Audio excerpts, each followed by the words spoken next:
Salam, salam sejahtera bagi kita semua dimanapun kita berada. Renungan hari ini terdapat di dalam Amsal 15 ayat 1. Jawaban yang lemah lembut meredakan kegeraman, tetapi perkataan yang pedas membangkitkan marah.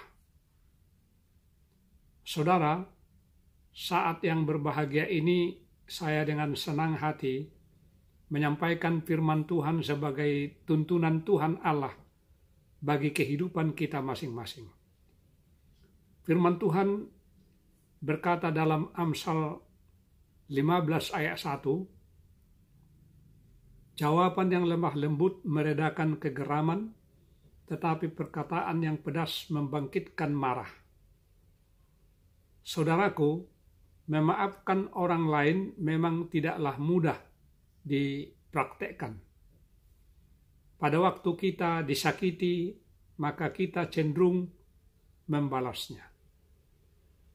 Seorang filsuf dari Yunani yang pernah hidup antara tahun 55 sampai dengan 135 Masehi yang lalu, pernah berkata bahwa mengampuni lebih baik daripada membalas dendam.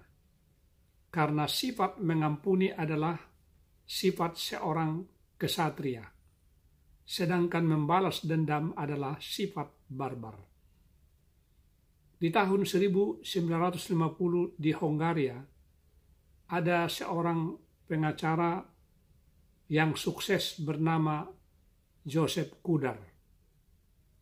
Pemerintah yang berkuasa saat itu di Hongaria adalah komunis.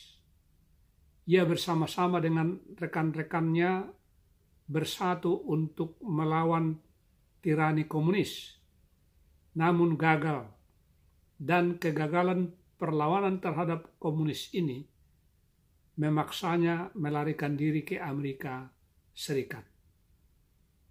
Sesampainya di sana, tanpa uang dan teman, ia mencoba melamar pekerjaan di sebuah kantor pengacara. Tetapi karena ia kurang begitu memahami hukum di Amerika, maka ia ditolak dengan sopan. Akhirnya, ia mencoba lagi mencari pekerjaan lain dalam perusahaan impor-ekspor.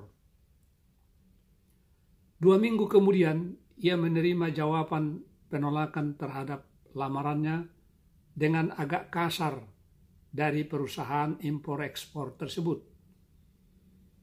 Alasannya, tata bahasa Inggris Joseph Kudar kacau balau atau kurang sempurna. Oleh karena tersinggung, hati Kudar menjadi mendidih. Kudar duduk termenung dalam keadaan marah. Lalu ia mengambil pena dan menulis surat balasan yang lebih kasar kepada perusahaan yang telah menolaknya itu. Tetapi pada saat ia membaca ulang surat balasannya itu, ia teringat dengan ayat firman Tuhan yang kita sebutkan tadi, yakni dalam Amsal 15 ayat 1 yang berbunyi, jawaban yang lemah lembut meredakan kegeraman, tetapi perkataan yang pedas membangkitkan marah. Dia tidak jadi menulis surat balasan kepada perusahaan yang menolaknya itu. Saudaraku, manusia alamiah cenderung menjawab kemarahan dengan kemarahan, sehingga menimbulkan kesulitan dan luka hati yang dalam dan lama. Hanya apabila kasih sejati terhadap orang lain mengisi jiwa, barulah kita dapat memberi jawaban singkat yang lemah lembut.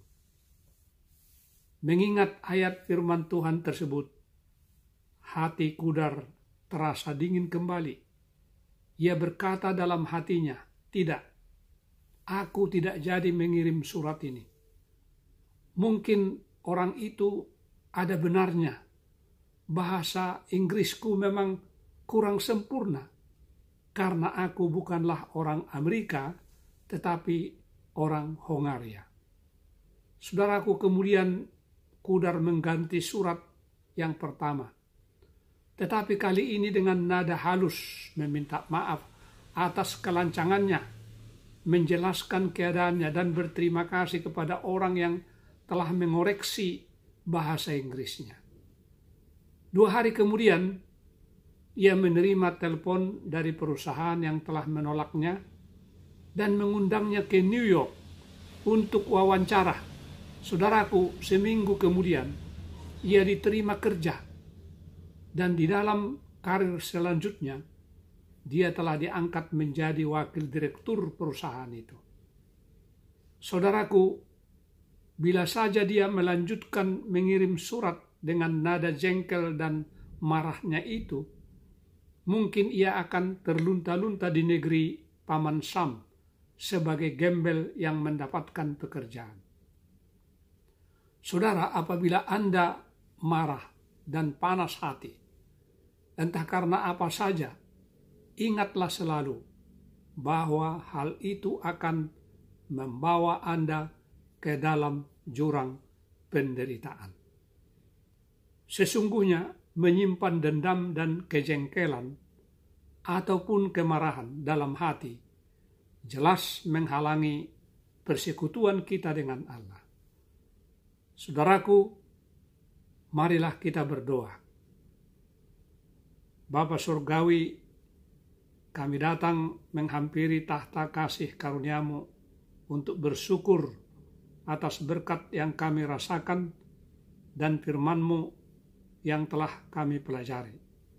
Kami rindu selalu bersekutu dengan-Mu. Berikanlah kekuatan agar kami boleh menyingkirkan sifat dendam, kejengkelan maupun kemarahan yang menghalangi persekutuan, perhubungan kami dengan-Mu. Biarlah kasih sejati yang bersumber dari-Mu itu selalu mengisi jiwa kami, agar dengan demikian terjalinlah hubungan yang harmonis dengan Tuhan dan sesama kami. Kami berdoa di dalam nama Tuhan Yesus Kristus, Juru Selamat kami. Amin.